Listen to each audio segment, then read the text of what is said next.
Jangan pernah kita itu nggak berdoa gara-gara kita merasa nggak layak. Ajari kami untuk berdoa dan memiliki hati seperti Daud, seorang yang berkenan dan tulus di hadapan-Mu. Bukan tanpa masalah kami ini, bahkan bukan tanpa salah. Tapi kami ingin ketika berdoa, kami berdoa dari hati yang luar biasa. Sampaikan sabda-Mu, Yesus Kristus, Anak Daud, Tuhan dan Juru Selamat kami yang hidup, Bapa yang kekal. Sembunyikan hamba-hamba-Mu di balik salib-Mu, ajari kami sesuatu. Dalam nama Yesus, haleluya. Amin. Ambil Alkitab dan catatan, shalom kepada semua. Kita belajar dari seorang pribadi yang luar biasa, yaitu Daud namanya. Berikan judul tema kita hari ini, doa Daud. Simple, sederhana, 2 kata. Doa Daud, tetapi tidak semudah yang kita kira. Dalam sekali hubungan Daud dengan Allahnya. Mazmur 86 ayat 1-3. Di Alkitab kita diberi judul doa minta pertolongan. Karena Daud ini adalah seorang yang syarat dengan masalah. Hidupnya itu penuh dengan geronjalan. Tapi seperti Daud, kita bisa tiru hatinya yang luar biasa. Ini orang bukan tanpa salah. Tapi dalam doa-doanya kita bisa temukan, bukan hanya Daud itu bergumul dengan sesuatu, tetapi kita bisa menemukan sumber pengharapannya. Yang membuat doa kita luar biasa bukan kitanya, tapi kepada siapa kita berdoa, ada pribadi yang luar biasa, Yesus Kristus namanya. Doa kita nggak sempurna, kita juga nggak sempurna, apalagi kita. Tetapi kepada siapa kita berdoa, pribadi itu sempurna. Kabar baik, tidak perlu sempurna doamu untuk dijawab Tuhan. Yang penting hatimu dan hatiku tulus seperti Daud mengejar hati Bapa. Doa Daud, pasal 86 ayat pertama, sendengkanlah telingamu ya Tuhan, jawablah aku, sebab sengsara dan miskin aku. Peliharalah nyawaku, sebab aku orang yang kau kasihi. Selamatkanlah hamba-Mu yang percaya kepadamu. Engkau adalah Allahku, kasihanilah aku ya Tuhan, sebab kepadamu-lah aku berseru sepanjang hari. Sayang sekali, di ayat pertama tidak ada penjelasan. Biasanya kan ada penjelasan, sebuah nyanyian ziarah, atau ketika dia berada di mana. Sulit untuk ditemukan di saat kapan Daud menggubah Mazmur ini dari doanya secara pribadi. Tapi kalau kita mengerti dan kita membaca cerita Daud, apalagi biografinya di Alkitab, hidupnya dia itu penuh masalah loh. Sekalipun dia adalah seorang raja dan nabi sekalian. Dan Daud ini adalah nenek moyang Yesus Kristus, raja yang sangat diurapi, berkenan kepada Allah. Tuhan itu sangat cinta. Tapi Tuhan tidak meluputkan dia dari masalah. Tuhan itu menyertai dia dalam permasalahannya. Dari doa-doanya kita tahu bahwa orang ini punya banyak musuh. Terjadi peperangan rohani. Jadi nggak peduli doa Daud ini ditulis kapan di dalam sejarah hidupnya. Doa ini relevan untuk setiap perjalanan hidupnya Daud dan hidup kita hari ini. Karena hidup kita juga ditempa dengan berbagai macam masalah. Makanya itu pertama-tama disebut ayat 1 bunyinya doa Daud. Cukup sih, ini doa bisa kita bawa. Puji Tuhan, Alkitab di tangan. Setiap mazmur-mazmur ini akan menyertai kita sampai mati. Jadi saya suka sekali. Ini bukan doa sekali-kali. Doa di mazmur-mazmur yang kita baca, termasuk Mazmur 86, setiap kali kita bisa ulangi. Tapi jangan jadikan hafalan. Pahami spiritnya. Tangkap roh di balik setiap doa ini. Agar supaya kita bisa meniru hubungannya. Hubungannya dengan Allah. Saya kasih satu bocoran yang mungkin Anda tidak temukan. Di sepanjang Mazmur 86, Daud memanggil Tuhan dengan bahasa Ibraninya Adonai. Selama berapa kali nggak tanggung-tanggung, 7 kali Daud menyebutnya Adonai. Kata Adonai itu artinya master atau majikan. Menunjukkan bahwa dalam doa, Daud itu menundukkan diri penuh kepada Allahnya. Daud nggak sok-sokan kalau doa itu tidak menantang Tuhan. Doanya dia juga bukan mempertanyakan, meragukan, sekalipun dia penuh dengan kebimbangan dari waktu ke waktu, tapi yang dia bimbangkan bukan Tuhan. Dia itu goyang akibat tekanan kehidupan, tapi sama Tuhan dia nggak pernah goyang. Dia menyebut Tuhan itu master, majikannya, 7 kali Adonai. menunjukkan bahwa Tuhan bukan hanya jadi gurunya. Tuhan itu juga terutama menjadi majikan. Ini yang disebut total lordship. Kebanyakan orang jadikan Yesus hanya juru selamatnya. Dikit-dikit minta diselamatkan, tapi nggak pernah jadikan Yesus itu Tuhan, Lord, majikan. Tidak sedikit yang menganggap Yesus itu guru. Terima sih pengajarannya, tapi nggak mau menundukkan diri di area tertentu. Daud tidak begitu. Kali 7 dia menyebut Tuhan itu majikannya. Dia itu totalitas sama Tuhan Yesus di Perjanjian Lama. Dia totalitas sama Allah Israel. Dia menganggap Tuhan itu bosnya. Tuhan punya kata pertama, kata terakhir. Kalau Tuhan ngomong sesuatu, dia nggak bisa apa-apa. Keputusan itu di tangan Tuhan. Sekalipun Daud itu raja, bayangkan. Dia raja berhati hamba. Kita ini loh hanyalah hamba. Seringkali kita itu menunjukkan sikap kurang bagus. Kita nganggap seolah-olah kita itu lebih tinggi dari Tuhan Yesus. Doa itu nggak lebih daripada menjadikan Tuhan itu Santa Claus kita atau Sinterklas. Tuhan begini, Tuhan begitu. Anak-anak Tuhan hari ini kok beda sama Daud ya? Tuhan itu jadi hamba kita. Tukang jawab doa kita. Tukang nyelamatin kita atau selamatkan. Kalau bagi Daud, Tuhan itu Tuhan. Adonai, Master, Tuhanku, total lordship. Dia tunduk pada ketuhanan Yesus Kristus di Perjanjian Lama. Kita harus tunduk pada ketuhanan Tuhan Yesus di Perjanjian Baru. Submission, penundukan diri. Loyalty atau loyalitas yang tidak mendua hati. Kalau kita doa itu harus tunduk pada Allah. Doa Daud, sendengkanlah telingamu ya Tuhan. Dia berkata sendengkan. Kata sendengkan telinga sini, ini artinya bow down your ear. Orang kalau tunduk gaya orang Korea, orang Jepang kalau sapa sesamanya kan pakai kau tahu gini, menundukkan diri seperti ini. Tetapi Daud berkata, tolong Tuhan bow down, tolong Tuhan sendengkan atau tekuk telingamu sedikit ke angleku. Berapa derajat ke arahku. Ini permohonan yang tulus.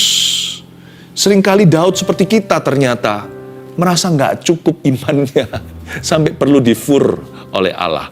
Tolong sendengkan telinga, berapa derajat ke arah saya karena suaraku kurang keras.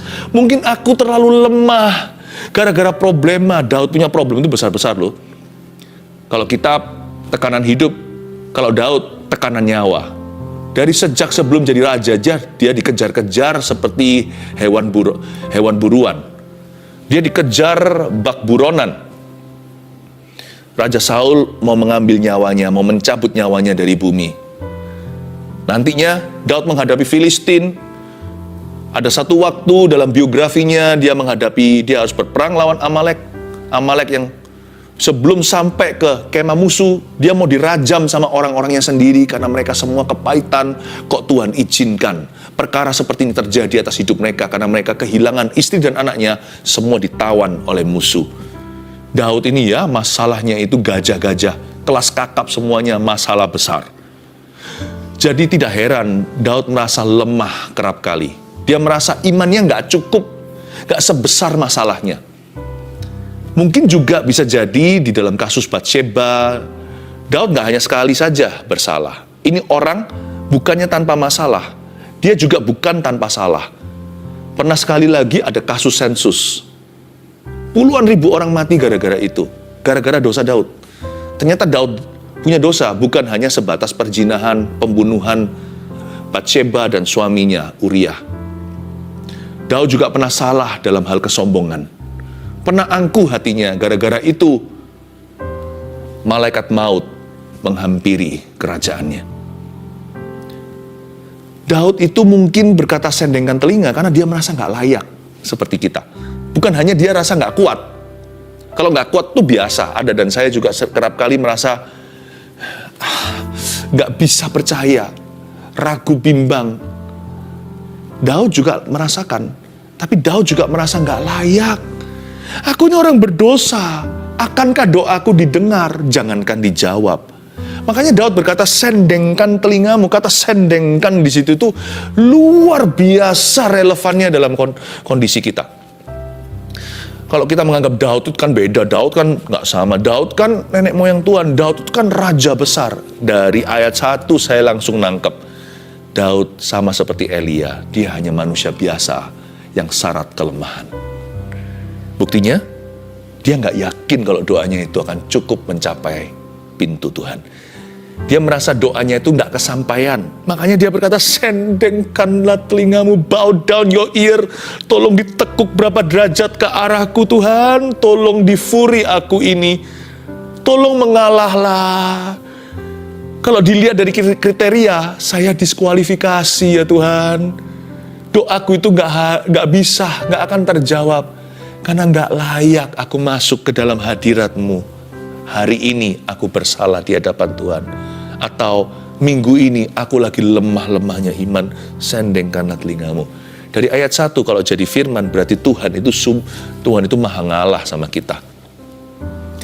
Jangan pernah kita itu gak berdoa gara-gara kita merasa gak layak. Berarti kita gak menghayati ayat pertama. Tuhan itu maha mengalah.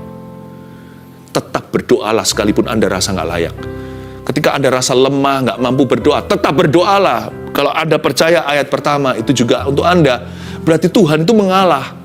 Kalau doa kita sampai ke Tuhan, itu bukan karena doa kita nyampe, tapi karena doa kita dijemput sama Tuhan Yesus. Karena doa kita itu dibawa sama Roh Kudus. Itulah sebabnya saya suka sekali berbahasa roh, berbahasa lidah.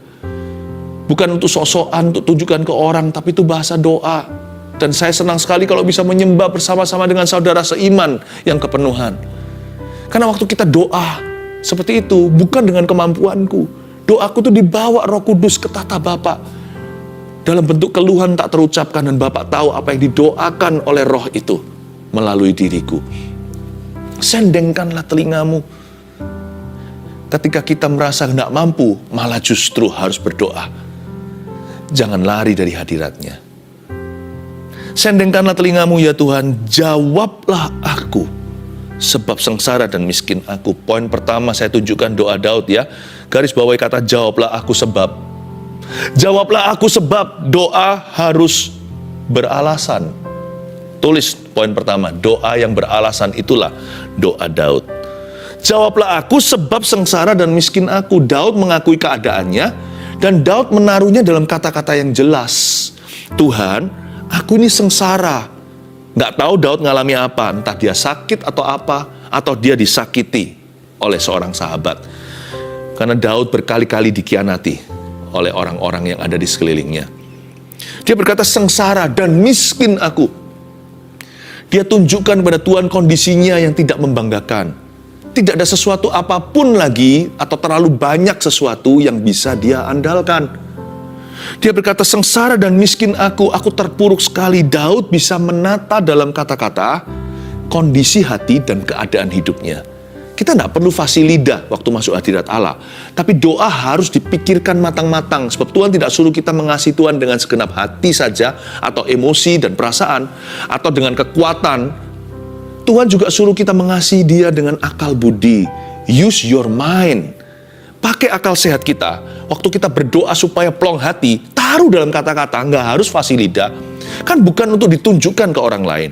Tetapi untuk mencurahkan hati kita, Tuhan pakai satu sarana juga, yaitu kata-kata yang keluar dari pikiran yang menata.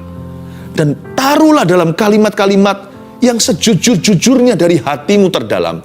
Tuhan, aku begini dan begitu. Sebab kata-kata itu nanti akan kembali pada dirimu sendiri, sehingga kita bisa introspeksi dan kita bisa menata perasaan kita. Kata-kata itu akan menjadi guideline atau menjadi tongkat penuntun kita saat berdoa. Sehingga nanti kita juga bisa tahu bagaimana doa kita akan dijawab. Ketika dijawab oleh Tuhan, kita bisa melihat benang merahnya. Makanya biasakan kalau berdoa itu bukan asal-asalan. Dan doa yang salah juga akan ketahuan.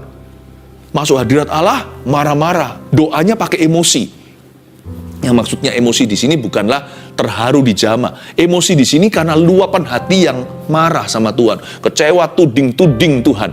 Doa seperti itu tidak intelektual. Karena doa seperti itu terbawa emosi. Sedangkan kita lebih baik jangan banyak bicara, jangan banyak berkata-kata kalau masuk hadirat Allah. Banyak mendengar dulu, lalu sekalipun Tuhan Maha Tahu, taruhlah dalam kalimat-kalimat yang benar waktu menghampiri Allah yang patut Anda respect, yang patut kita hormati.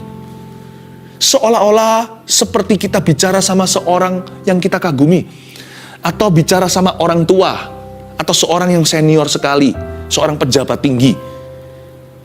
Bukan ada gap atau ada distance seperti ada satu jarak, bukan. Tapi juga nggak boleh ngawur, doa itu tidak boleh latah. Dan setiap kata-kata bukan dipikirkan matang-matang sebagai performa, tapi setiap kata-kata pikirkan matang-matang, apakah itu dari hatimu yang paling setulus-tulusnya, dan pikirkan secara matang apakah hal itu berguna bagi situasimu. Atau justru doa itu membuat Anda tambah satu dosa. Banyak orang kalau doa marah-marah sama Tuhan tuh nambahin dosa. Mendingan gak doa, masuk ke hadirat Allah cuman maki-maki Tuhan. Itu kan dosanya tambah satu lagi. Lebih baik kita memikirkan, pakai inteligensi kita. Use your intelligence.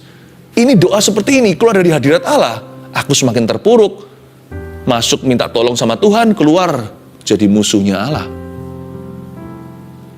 Mendingan diam dulu, dengarkan, taruh dalam kata-kata, prayer should be well thought of. Doa harus dipikirkan matang-matang. Doa itu harus keluar dari akal budi yang penuh dengan firman.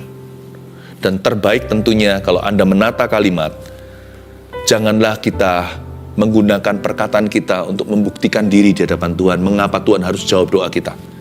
Seperti Daud, mendingan kita itu appeal, kita itu naik banding pada belas kasihan Allah.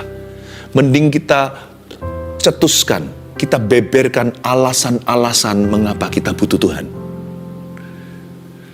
Daripada kita membeberkan alasan mengapa Tuhan harus menjawab kita sesuai ekspektasi, sesuai harapanku, daripada begitu, lebih baik lagi jikalau kita membeberkan di hadapan Tuhan dengan rendah hati, mengapa kita sangat memerlukan Dia.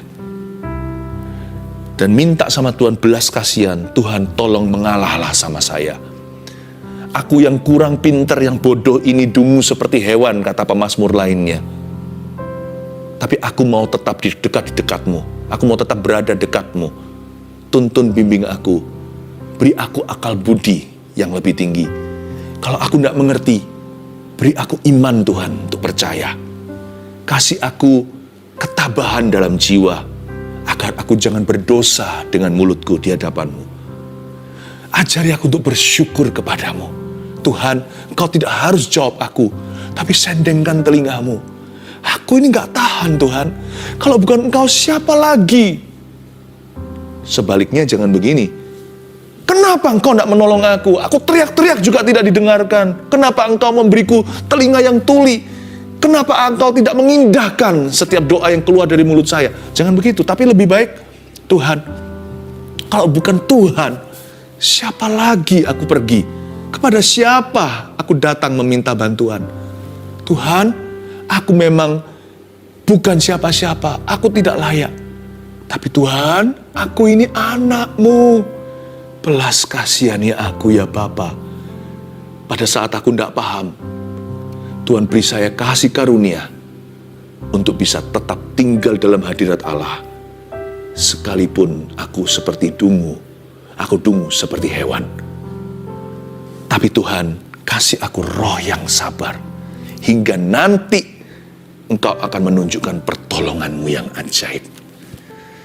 Bantu aku percaya, kalau segala sesuatu akan indah pada waktumu, bukan waktuku. Dan beritahu aku step-step langkahnya, 100 meter ke depan jikalau aku tidak bisa lihat kilometeran. Apa yang harus kulakukan? Atau apa yang jangan? Bantu aku melihat yang short term dulu, yang jangka pendek. Jikalau jangka panjang masih misteri di depan. Dengan begitu, Anda berdialog dengan Tuhan, sekalipun Tuhan Maha Tahu, Anda nggak maha tahu, kita ini nggak maha tahu. Jadi dengan menata dalam kata-kata yang setulus-tulusnya, namun kata-kata yang baik dan benar di hadapan Tuhan, kata-kata yang berguna untuk situasi Anda, dengan Anda menata itu, rohmu terarah. Dan kita nggak akan berdosa dalam doa. Nanti lihat ya, masalah keluarnya, solusinya lebih cepat, bukan lebih lambat. Tapi kalau enggak, sebaliknya, maksud hati sih mau masuk hadirat Allah cari solusi, malah komplikasi. Doa yang beralasan itu doa Daud. Kalau Anda baca sendengan telinga lalu dari kalimat, jawablah aku sebab, jawablah aku karena, kita tahu dia beralasan. Tapi jangan berhenti sampai beralasan. Doa harus beriman. Tulis yang nomor 2. Doa yang beriman, itulah doa Daud. Peliharalah nyawaku, ayat 2. Sebab aku orang yang kau kasihi. Selamatkanlah hambamu yang percaya kepadamu. I love this, ayat 2. Daud berkata, peliharalah nyawaku, kemungkinan besar dia sedang dalam bahaya. Kayaknya ini masalah perang. Peliharalah nyawaku itu berarti ada musuh yang nyata, sekali lagi hendak mencabut nyawanya. Ini kemungkinan bukan di zaman Saul atau sudah di zaman pemerintahannya. Karena Daud mengalami mara bahaya lebih dari 1-2 kali. Peliharalah nyawaku. Ayat ini menghibur saya. Berarti kalau saya berkaca, bercermin dengan Daud, masalah saya nggak segede masalah dia. Saya nggak sampai pada titik peliharalah nyawaku. Beberapa di antara kita mungkin juga sudah alami itu. Kita kena penyakit yang mematikan. Divonis tinggal berapa bulan. Nah, Daud juga ngalami yang seperti itu, tapi dia bukan mati karena jarum kemoterapi.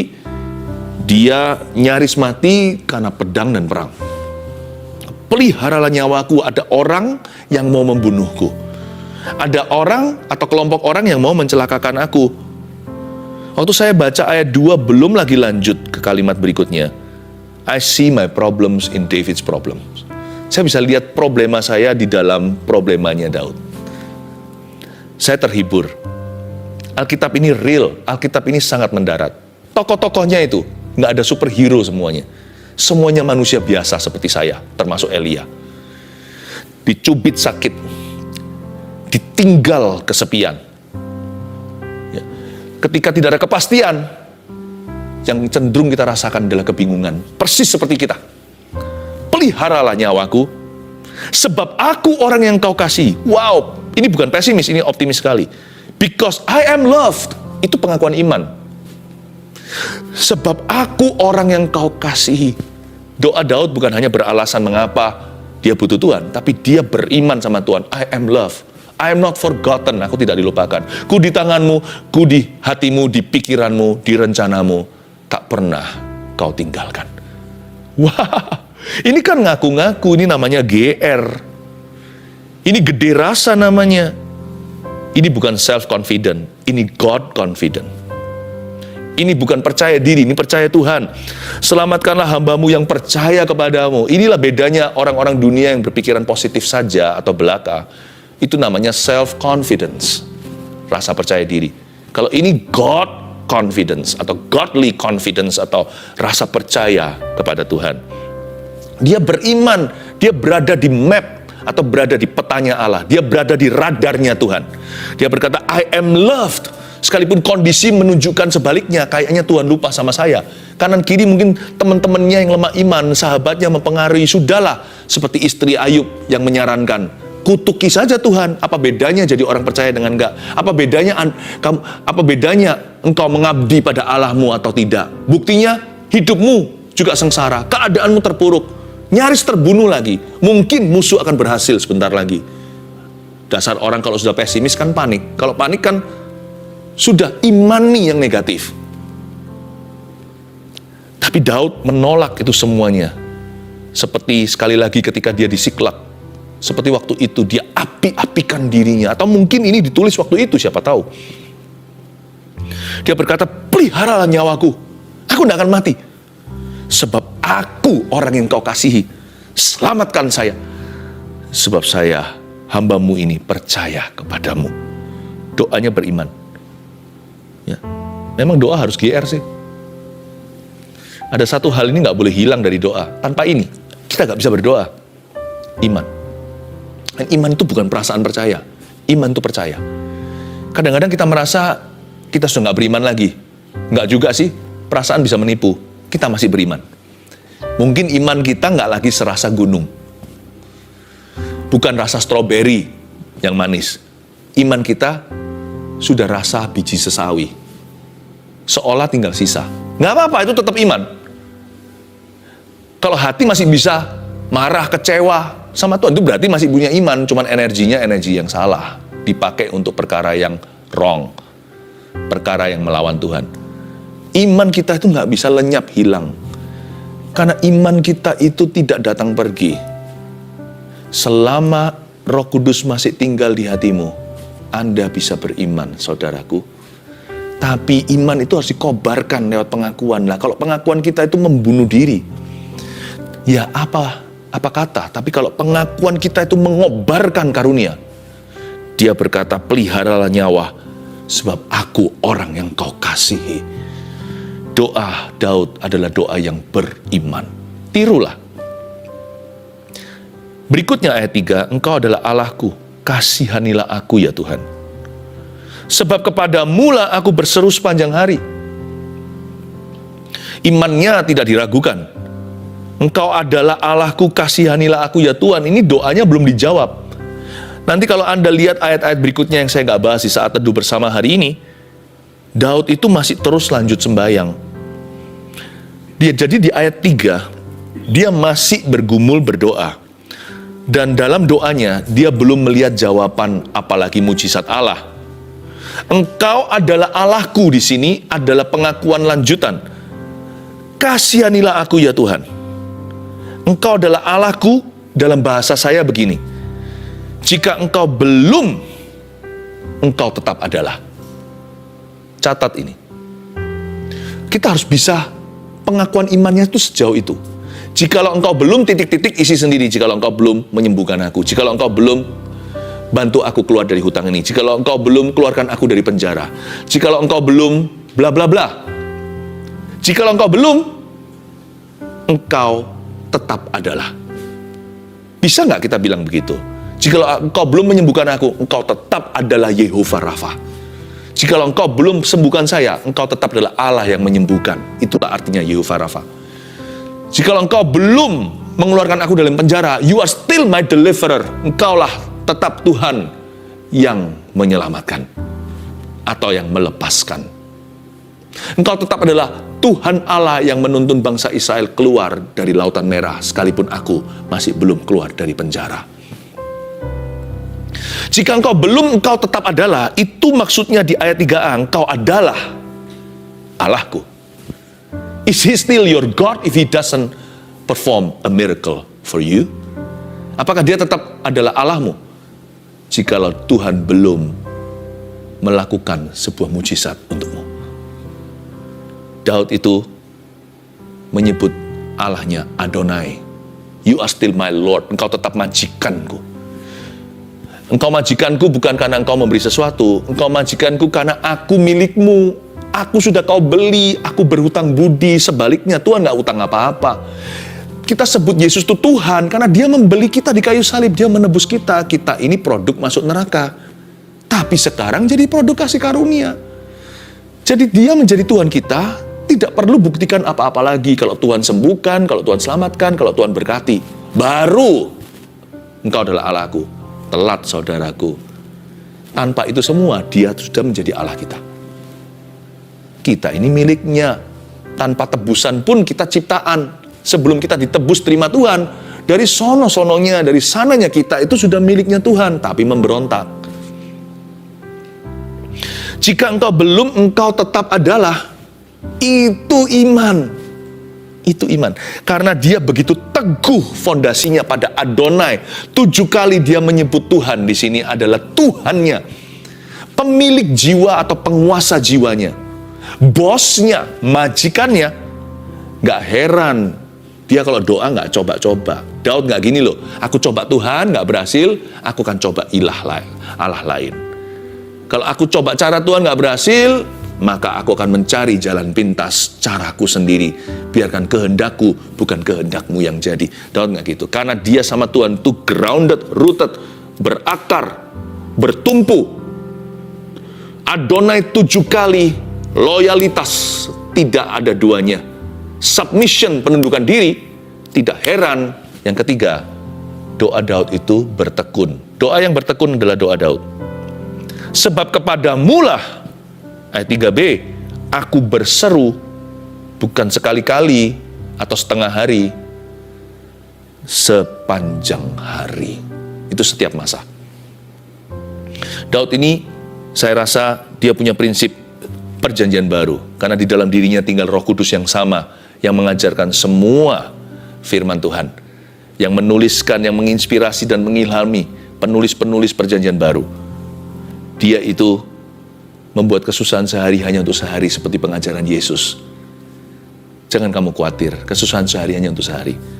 Jadi kalau Daud berkata sepanjang hari, bukan hanya hari itu, lalu besok dia berubah setia. Karena Daud itu menghadapi masalah itu hari demi hari. Dan dia menghadapinya sehari untuk sehari. Kesusahan sehari hanya untuk sehari. Kalau dia berkata sepanjang hari, berarti setiap hari.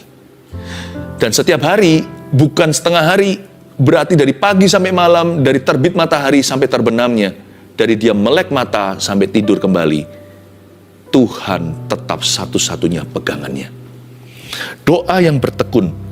When David relies on God, he relies on God. Kalau Daud bergantung sama Tuhan, dia sungguh-sungguh bergantung sama Tuhan. Dia nggak coba-coba imannya. Dan tidak pura-pura. Dan tidak berkata, jikalau seolah-olah ada syarat conditional. Kalau Tuhan tidak jawab, maka jangan salahkan aku loh ya, jikalau aku meninggalkan Tuhan. Atau jangan salahkan saya jikalau saya pakai cara saya. Daud tidak begitu. Sebab kepadamulah loyalitas, submission, penundukan diri, Adonai 7 kali. Sebab kepadamulah aku berseru sepanjang hari. You're my only hope. Kau satu-satunya harapanku. Bulat. Bukan segitiga atau kotak. Imannya itu bulat.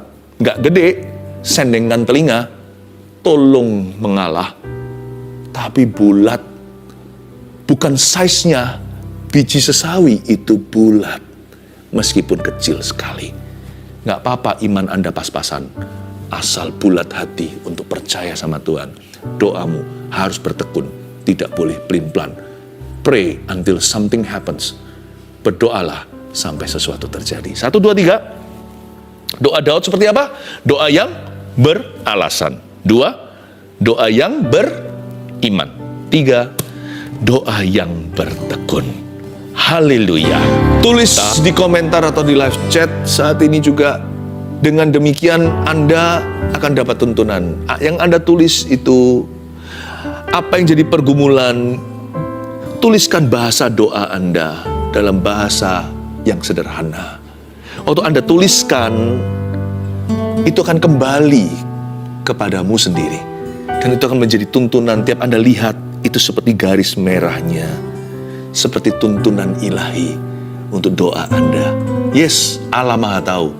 Tapi kita nggak maha tahu. Ketika kita menuliskan, kita lebih mengenal hati sendiri. Ketika kita tuliskan, kita jadi lebih tahu arah doa kita.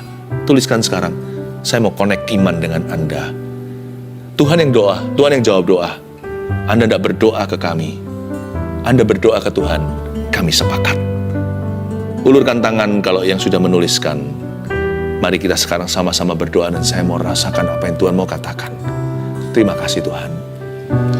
Wahyukan beberapa Tuhan untuk meneguhkan semua. Memang tidak semua dinubuatkan, tapi 1, 2, yang lainnya pun mengerti bahwa Tuhan tahu di mana masing-masing berada dalam pergumulan doanya. Terima kasih Tuhan. Ada seseorang yang berdoa, dan Tuhan berkata bahwa Tuhan mengabulkan, segera siap-siap kabar baik akan tiba. Beasiswa S3 kata Roh Kudus. Tuhan telah mengabulkannya, sebentar akan diberikan kepadamu. Berkat finansial itu datang dalam bentuk sebuah scholarship, supaya Anda sekolah dengan lebih ringan atau tanpa biaya. Tuhan Yesus yang menyekolahkan Anda. Jesus loves you. Memanggil semua orang yang kecewa sama Tuhan, saya bisa rasakan hati yang pahit getir. Sekarang Tuhan panggil semuanya kembali ke jalan yang benar. Memanggil orang-orang yang sudah kecewa sama Tuhan dan gak bisa berdoa lagi. Kalau itu adalah Anda, ini bukan kebetulan. Sekalipun nubuatan yang kedua ini sifatnya lebih umum, tapi semua orang yang demikian, secara spesifik Tuhan berbicara ke dalam hidupmu. Secara detil Tuhan menuntunmu satu persatu kembali ke jalan yang benar. Yang sudah gak bisa berdoa, yang bahkan sudah nggak bersedia, udah tidak lagi bergairah kerohaniannya, yang sudah menolak disebut sebagai seorang Kristen. Udah nggak Kristen-Kristenan.